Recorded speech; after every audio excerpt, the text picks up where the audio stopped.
anything they are doing, you as a female, you must undergo it. That is very interesting to know. So, once again, those of you who are joining us for the first time, today is International Women for Peace and Disarmament. That's what we are celebrating today, and we have with us a female soldier who is here to enlighten us on how we can establish peace without so much force. Is it possible to, like, when there is riot, when there is violence, is it possible to make peace or bring calmness without so much use of force? Okay. I will start. Thank you very much for the question, sir. I will start by saying that we have different types of operation that military personnel go for. Peace operation. I'm just going to talk on two out of the rest. We have peace enforcement and we have peacekeeping operation. Okay. So when I say peace enforcement, it entails doing everything that you ought to do as a military personnel To to enforce. restore peace. That means you are going to enforce peace on them. But if it is conflict, maybe there is a conflict between two communities, you don't go for. The nature of the conflict determines the type of operation that military personnel will be enrolled on. Let me start it that way. So if it is a conflict between two communities, maybe see, let me use, because I'm in Makurdi now. Let me use TV and one other tribe in Benue State. Maybe there's a crisis between them, or for instance, the one that all of us know, herders and farmers conflict is not crisis yet, it's a conflict. So if military personnel are being involved in such conflicts, you are not expected to use arms.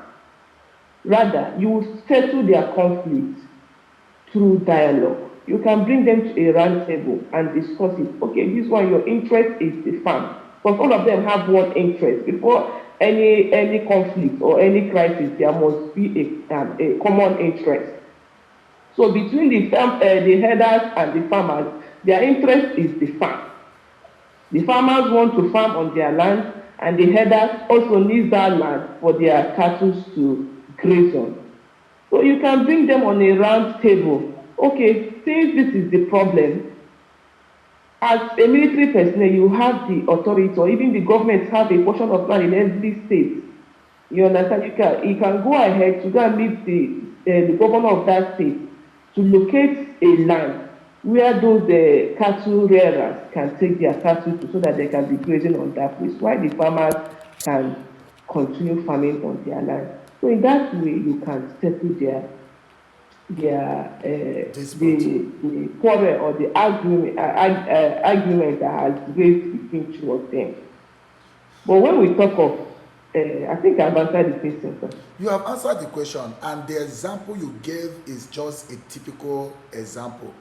Like this issue of herders and farmers, it is a very important issue and a very delicate, because so many lives have lost, and people are being displaced of their home. You mentioned Benue, for instance, where you are. You know Mm. that the whole axis between what do you call this thing, where these headers, they are taking over people's land, and that's why we have IDP. So in a situation like this, for how long do you people, have you even succeeded, have the military succeeded in making peace? Because people are being killed, people's land are being taken off over. So Yes, sir. Okay, sir. So let me start by, just as I said before, that the nature of the problem determines the kind of operation that military personnel will enroll on. Now, if it is a conflict, if it's a conflict, There's also what we call international conventional way of carrying arms. So there are some things that military personnel cannot do so that you don't go against international convention. Okay. So if it is a conflict between two communities, you don't need arms. But what people prefer is when there is a gunshot. So you will keep making peace between them. You will keep making peace. As we all know, we have our different understanding of things. You keep making peace between them, and it is quite unfortunate that most of the headers they always go at the outskirts of the state to perpetrate their evil doing. Before you even get there as a military personnel, they must have dispersed. That means they must have gone out of that place. Or maybe when you get information that maybe they are invading people's house or they are killing people there, by the time you move from town to the village, inside village, to go and get them, they will have deserted the place. But that does not mean that we don't have the heads, we don't know their heads that you can communicate with to talk to them. You continue making it because there's no use of arm. You cannot shoot them, you cannot kill them. Because then they don't have, like a military personnel, like a soldier, you cannot kill somebody that does not display any form of arm to you. That is the international convention. That I'm fighting you now, two of us are fighting. I'm not holding anything, you're not holding anything. If I use hammer, a weapon on you, that's a gun on you, I will be held responsible for it. I will be killed for it. So in a crisis, in a conflict, not a crisis, between two people that have different, that has a very serious argument for a particular interest, and these two people are not using arms, they are just fighting. Or he cannot say, okay, yes, we've heard that herders are killing people, but he needs an evidence to prove that truly they are using gun on those farmers to kill them. So if that evidence is not being established, you cannot use gun to the herders. But rather, what you will keep doing is to bring peace.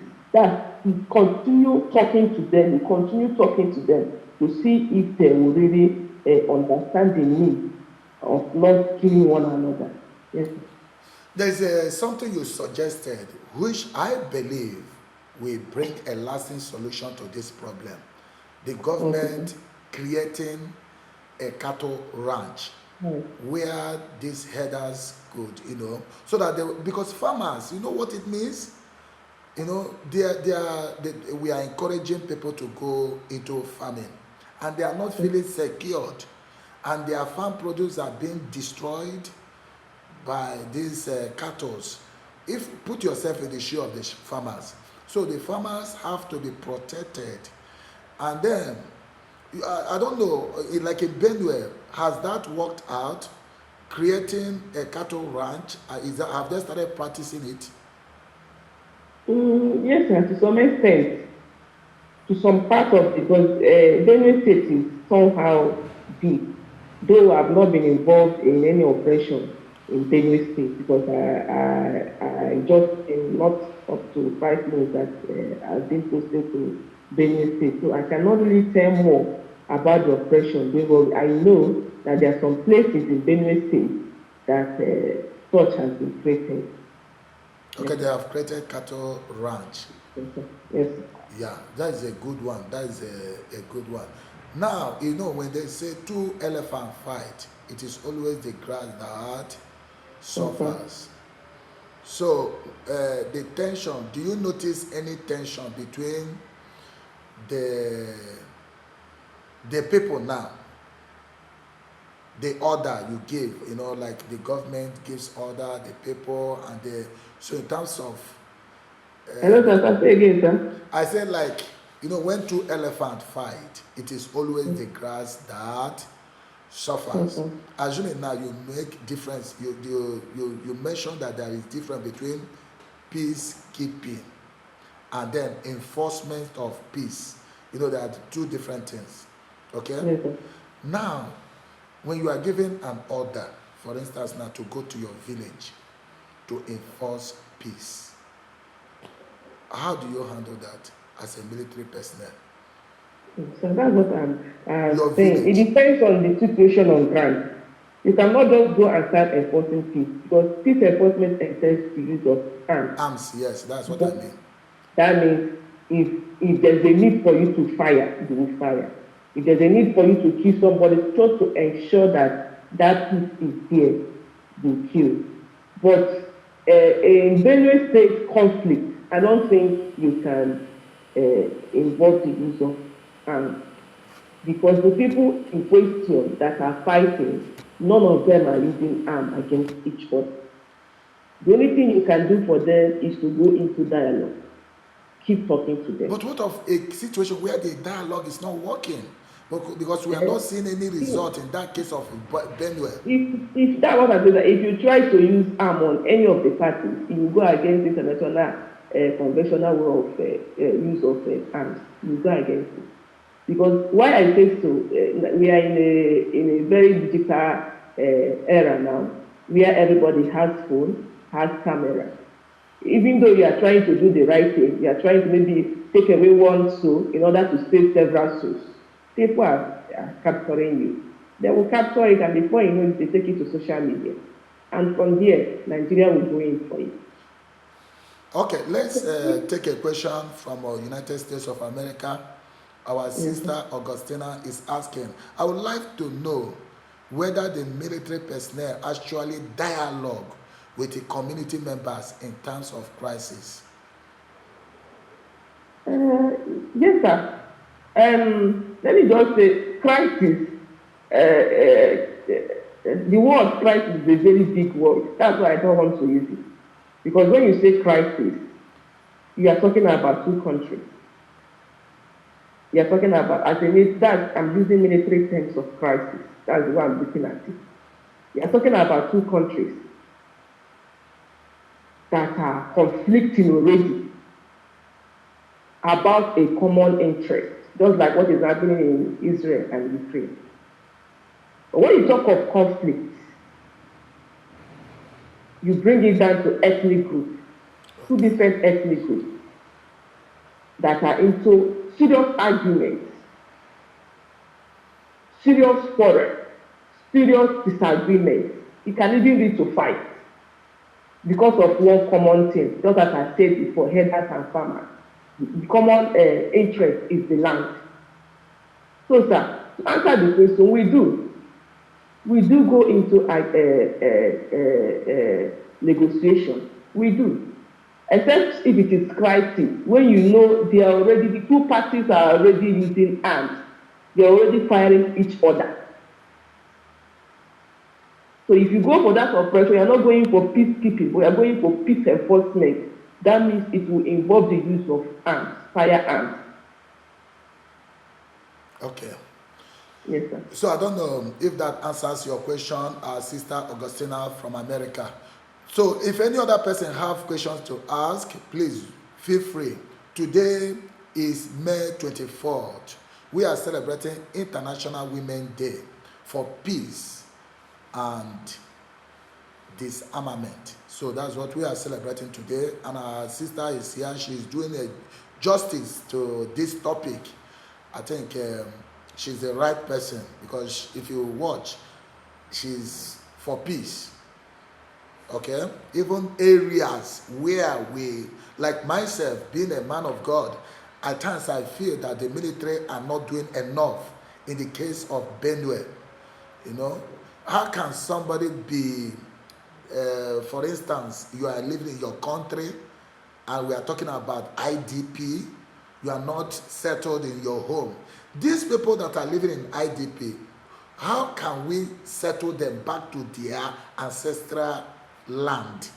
Because their land has been taken off, and we are talking about dialogue. Is there any way to reinstate them in their ancestral homes?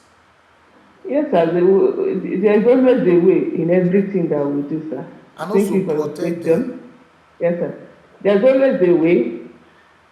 Why we put them in IDP camps is for their safety and also for their security. You can't allow them to continue staying there when there is crisis. Just like, let's take for instance the Boko Haram, the northern part of the country, Boronu, that we have a lot of IDP camps here. The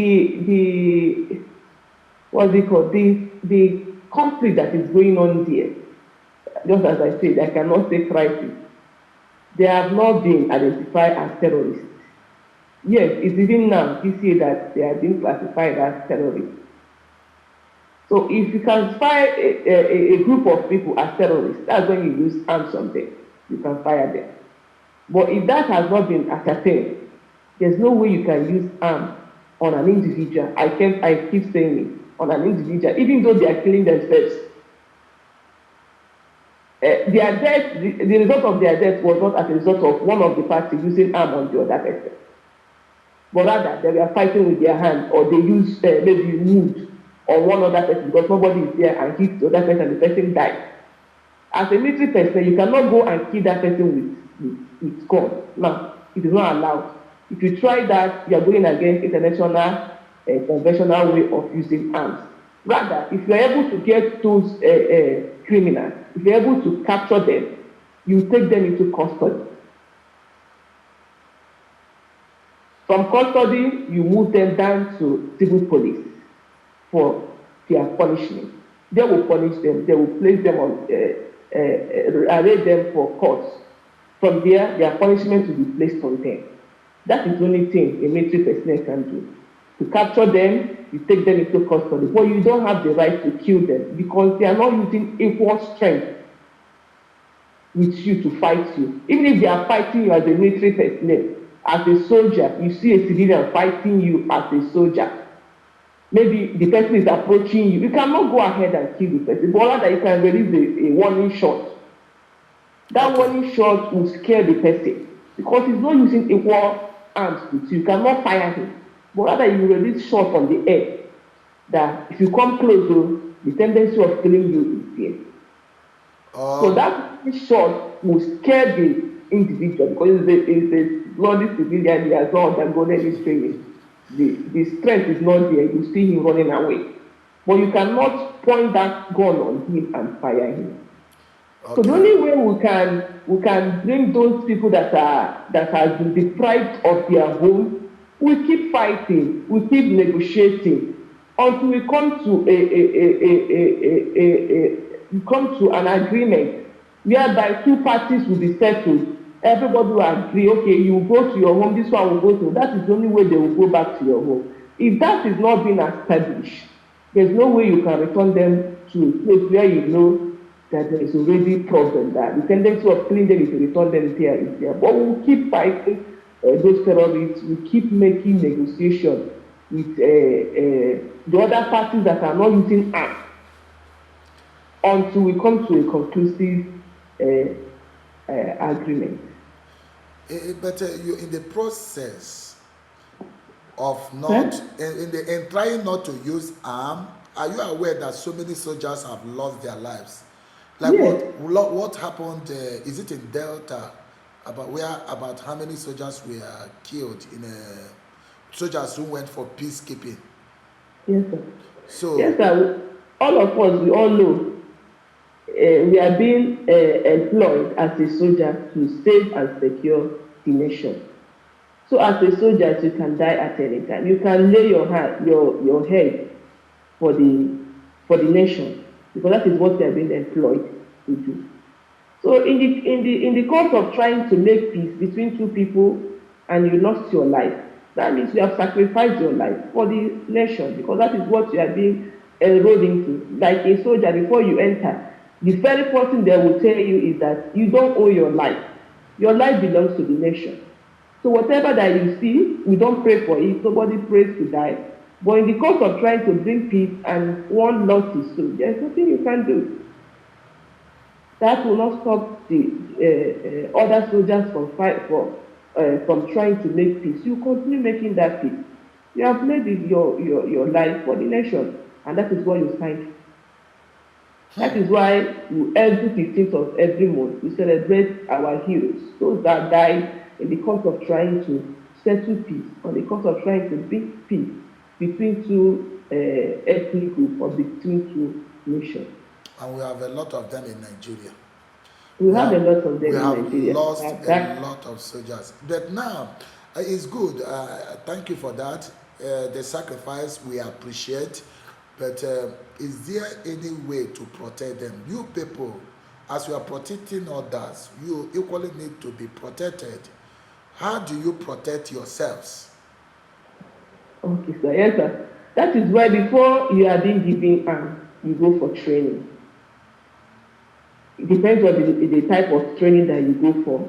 We have Nigerian Defense Academy, where you will go and spend 5 years undergoing training. So we have the one from there, you undergo both training and education. You'll be going to university, they have their university in within, and also be undergoing military training for 5 years, after which you'll be commissioned as an officer. Now, those, like some of us that entered with our BSc, you can only go for 1 year training. So that training will expose you to a lot of things, how to protect yourself, if there is a crisis, what to do to come out of that conflict alive. So that's the only thing you can do. If somebody is pointing gun at you, what can you do in order not for him to kill you? That is training.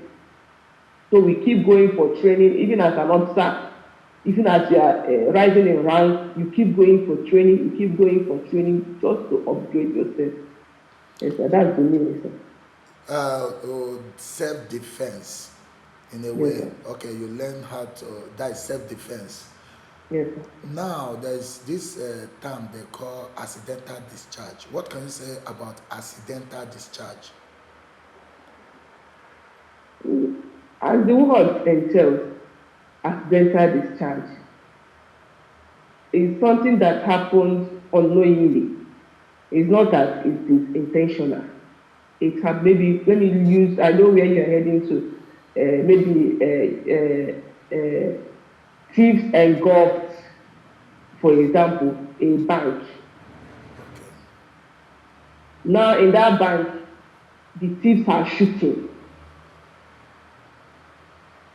Just as I said, that you cannot fire someone that is not firing you. So if the thieves are shooting and military personnel are being called upon to come and rescue people that are in that bank and also bring peace and sanity around within that environment. Since they are using arms, it is expected as a soldier or as a military personnel, when you come there, you release fire, warning shots, and talk to them to drop their arms. Now, if they refuse to do so, that is when you will target them to maim them. You don't kill them, you maim them. Either you target their leg, because once you shoot their leg, the person cannot be able to run or do anything. Or you hit the hand where he's holding the arm, just to maim him, so that he will not be able to carry the arm again and return fire. So a situation whereby you are trying to target the leg or target the hand or maybe anywhere, just to bring him down, not to kill him, just to bring him down, and mistakenly that bullet that is meant for a thief now hits another person. It's accidental. It wasn't intentional. I don't know if you are getting it. Yes, I'm getting it, but it's common here in Nigeria, especially with the police.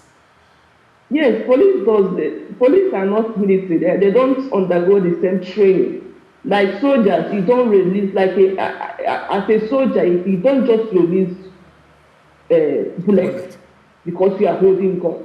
If you try to go in for it. But police, they don't, Nigerian police, let me not just say police, but Nigerian police in quotes. Because we have other police, we have USA police, we have all of them all over the world. But Nigerian police, in quotes, they don't undergo the same training that military personnel in Nigeria undergo. So they are not being trained on how to handle weapons very well. That is why a police can shoot at any time. and nothing will happen. A police, maybe because he's not properly trained, he does not know how to target his target. He does not know how to get or aim his target. He's not trained on how to aim, because you really need to aim, because they're not expected as a military person to waste, we call it waste arm. So it is expected that one person must go down for one bullet. So you have to aim your target and get it, and aim where you want to shoot the person, not just shooting anyhow. But police, Nigerian police, they are not being exposed to that extent. So that's why you always see them, little things they are firing. They don't even look at the person, and at the end they will end up killing an innocent soul. And they will claim that it is accidental discharge. To save their own life. Oh my God, this is becoming so interesting. Well, you have done justice to this topic, because you are, in fact, you are the right person, because everything you are saying is just what today's topic is all about. How we can make peace, without the use of force and without the use of violence. And whoever listens to you will know that yes, you are really properly trained to protect, to save life, not to destroy.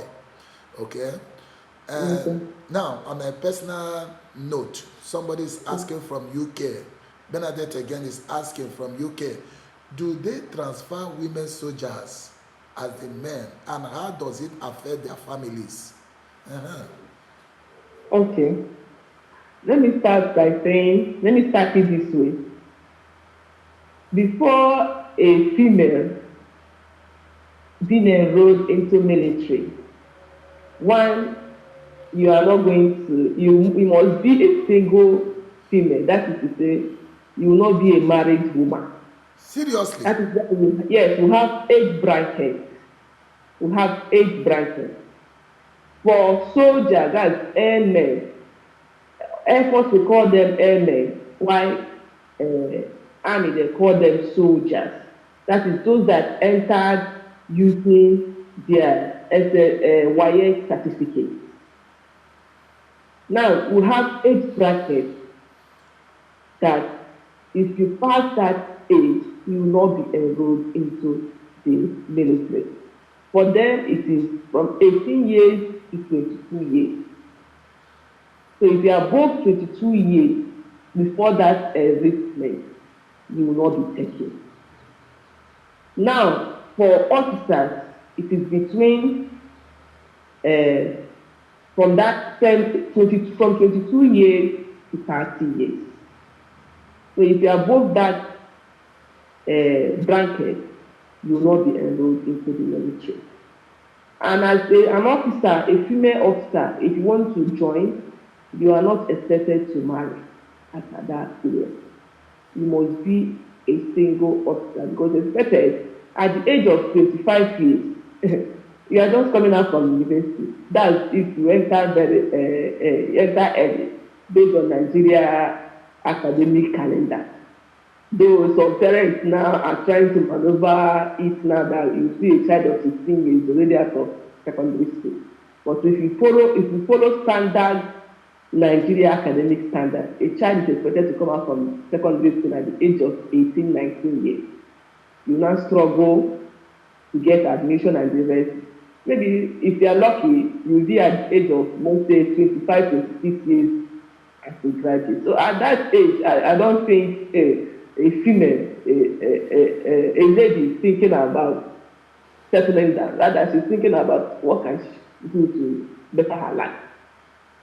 So you are not expected to be a married woman, rather a single woman. Now, if you being taken as a female officer, you are expected to serve for 3 years. That 3 years is probation period. So after which you can marry, if you want to marry. Though we don't follow, that's what the book says.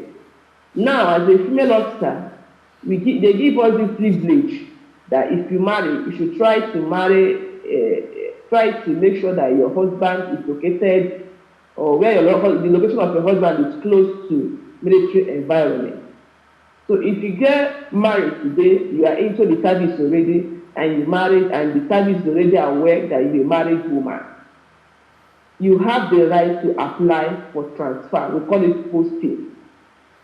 To be posted to where your husband is. You have the right.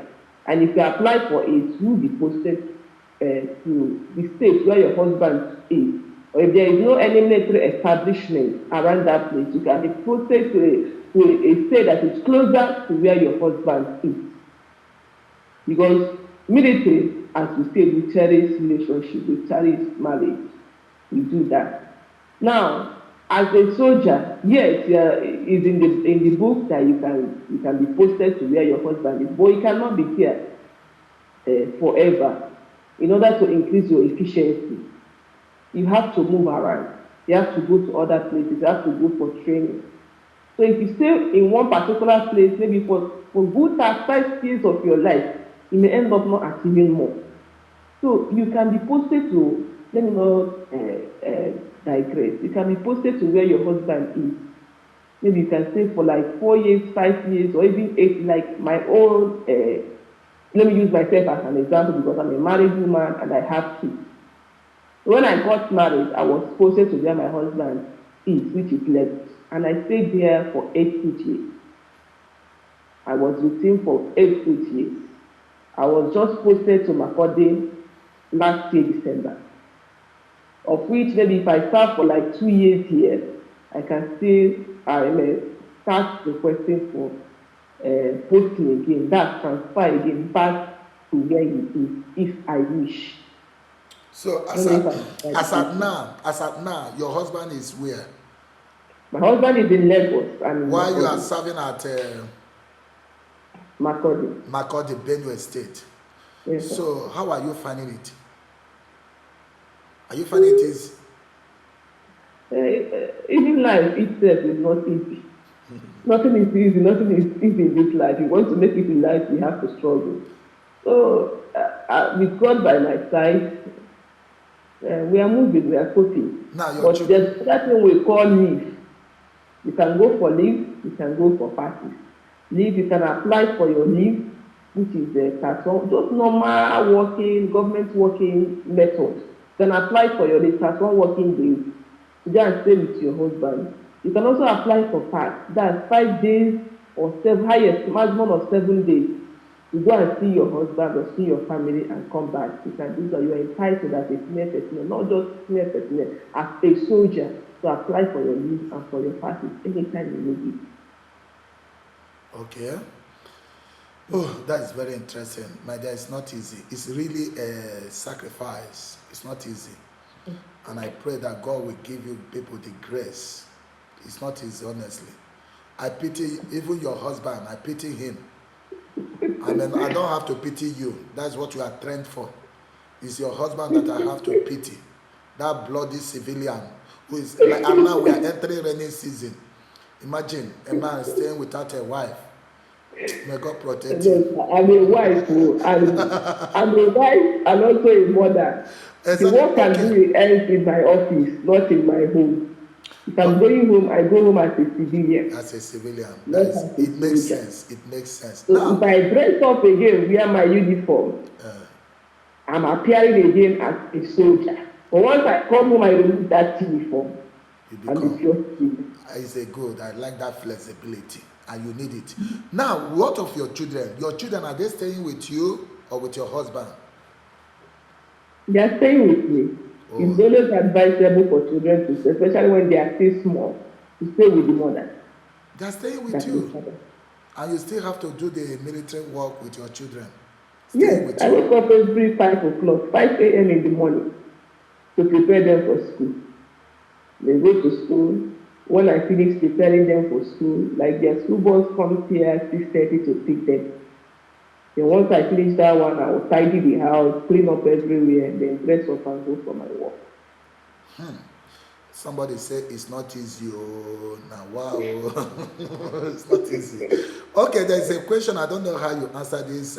Augustina from USA. What activities do you have to mark this special day in our country, Nigeria? Do you people observe? Is there anything like? Do you observe? Are you even aware that there is a day, International Women Day for Peace and Disarmament? Are you people aware of this celebration? Do they mark it in Nigeria? Let me not talk of another person, but I got to know, yes, somehow I'm aware of it, but the one we mostly celebrate is International Women's Day. I mean this one, but because this one has to do with your field, you know. Yes, This one. yes, and So, but somehow, you are okay. You are hearing it for the first time, or yes, you have. I don't think people have been marking it. okay. So, Here in Nigeria, that's I what will she not want to talk know. of another person. I'm talking No, about no, no, myself. no. Don't just. I Yes. mean, generally, the military Generally, yes, in Nigeria, do yes, they sir. mark today? Is there anything Yes, going sir, we on today? do. Today, We today. do. What are We you? do, yes. What are they going to doing today to mark International Day for Women for Peace? Any activity going on today? Yes, sir. Sensitization program. Okay. We go for sensitization, community sensitization program. Letting, especially women, you gather women and few of the men, letting them know that there's so many things that one can do in order to avoid conflict. But situation whereby it cannot be avoided, there's also a way that it can be settled without killing each other. Let me not just say use of force or killing each other. We Okay. do that a lot. After which we go for community services. Yes, we do that. We go for community services where you pick things on the road, try to clean the community and thereabouts. It's just about campaign and sensitization. Oh, Yes. there's a question coming from Nigeria. Somebody is asking from Benin City, do the military take care of the family? Is it not even the military alone, the government as well? The family of military men, that's soldiers that died in the field. Is there any Yes, sir. provision for the family? Okay, sir. Thank you very much, sir.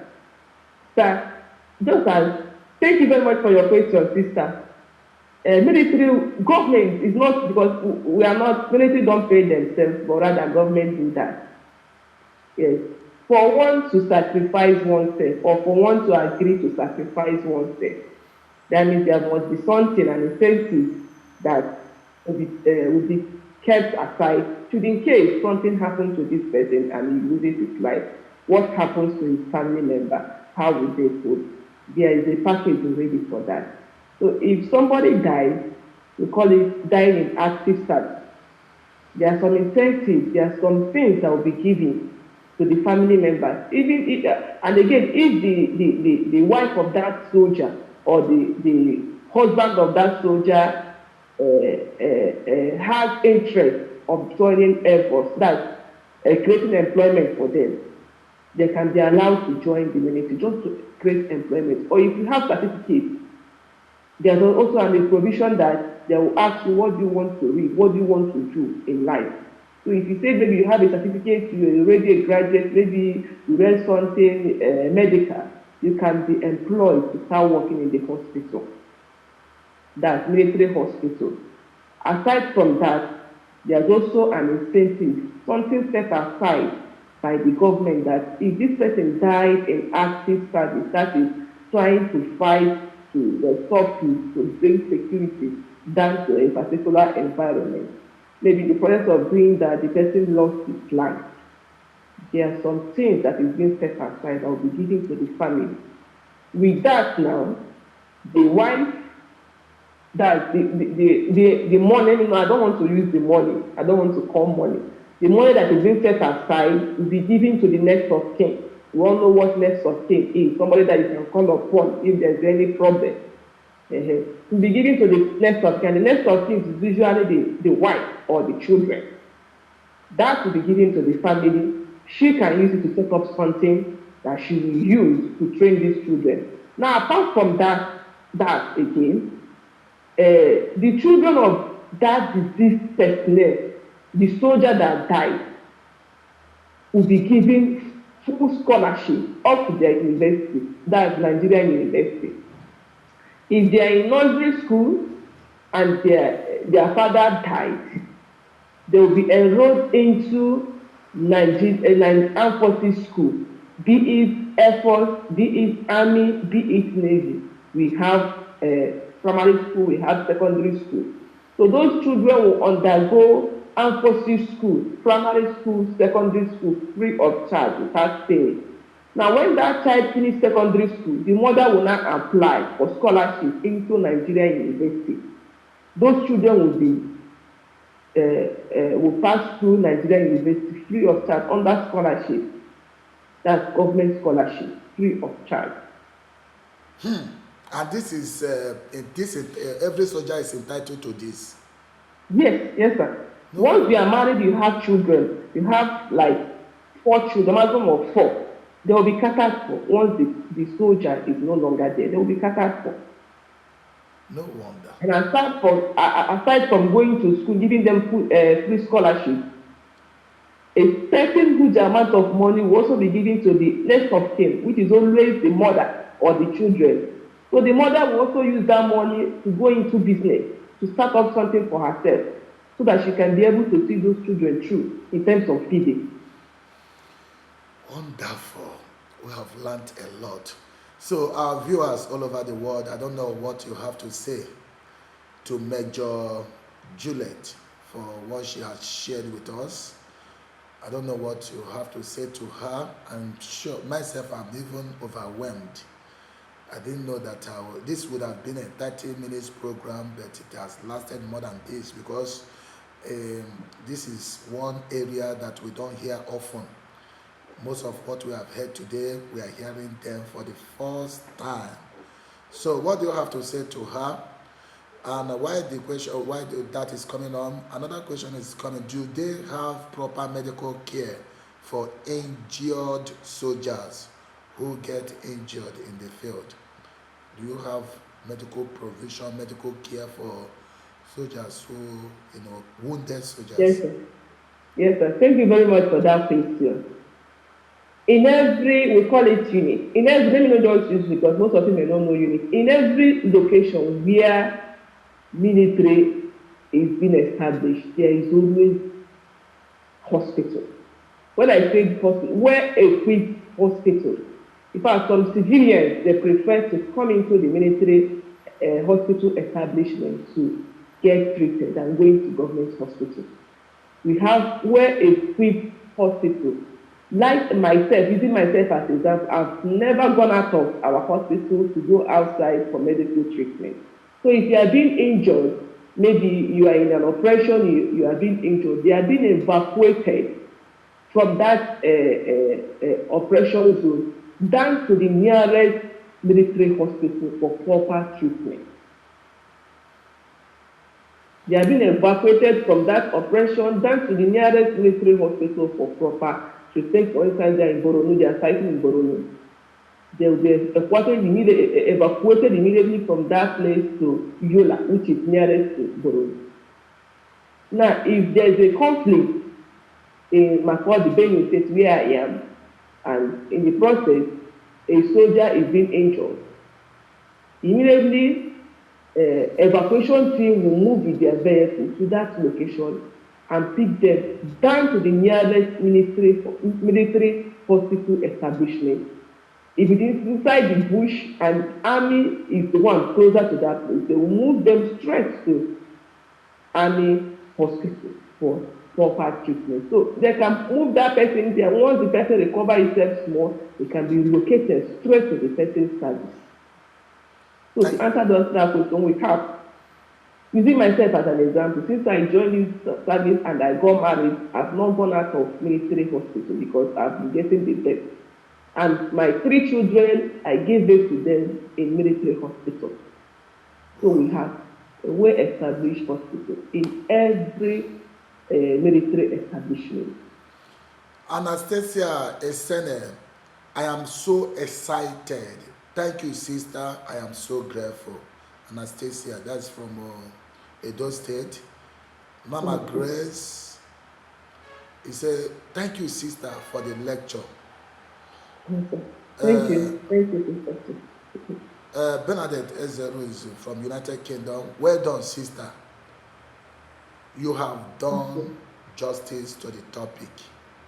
Thank you very much. Wishing Thank you. you safe stay in this your career. She's Thank wishing you. you safe stay. Then Yeah, thank Amaka you. Odechukwu from Lagos. Well done, Major. God will continue to protect you all. Amen. Amen. Amen. Thank Yes. you very much. Caroline Wadeka, Benin City. This is a wonderful lecture. Thank you, Major. Thank you. Augustina Thank you. from United States of America. Thank you, sister. Congratulations in this your great career. May God continue to protect, keep, and bless you and your family in Jesus' name. Amen. Amen. Thank you very much. And then Nehita Agemome from Benin City. Well done, sister. We are grateful for this information and knowledge. God bless you and be safe. Thank you. Amen. Amen. Thank you. And myself, Father John Damian, I'm overwhelmed with joy, and I want to thank you for honoring this invitation. You have really done justice to this topic. In fact, you are the right person, because the way you are even more peaceful than most of us who are civilians. Because the way we reason is quite different from the way you people reason. Because listening to you now, you have already clarified a lot of things. Because we believe that military men are there for, force. They are there to intimidate people. They are there to harass people. So, and they are there to kill. They are trained. In fact, we usually use the word, they are trained to kill. So yes, we are trained to kill, but you don't kill anyhow. If you kill anyhow, you go in for it. You don't just kill somebody because they are trained to kill. You kill when there is need for. If there is no need for, why are you killing somebody? We have civilians that live around in the base. We have husbands, we have wives that join their either soldier wife or soldier husband into the base. So we are peaceful. Peaceful. In fact, I can sense it from your voice. So thank you very much. Thank you very much. And this has been the most peaceful presentation I have ever had. Honestly, the most. I thought that today we are going to expect some bullets. No, there's no need for it. You don't do that. Honestly, it has been the most peaceful presentation, and I want to thank you for making it peaceful. And I want to wish all of you happy International Women's Day for Peace and Discernment. May God continue to use you people to make peace.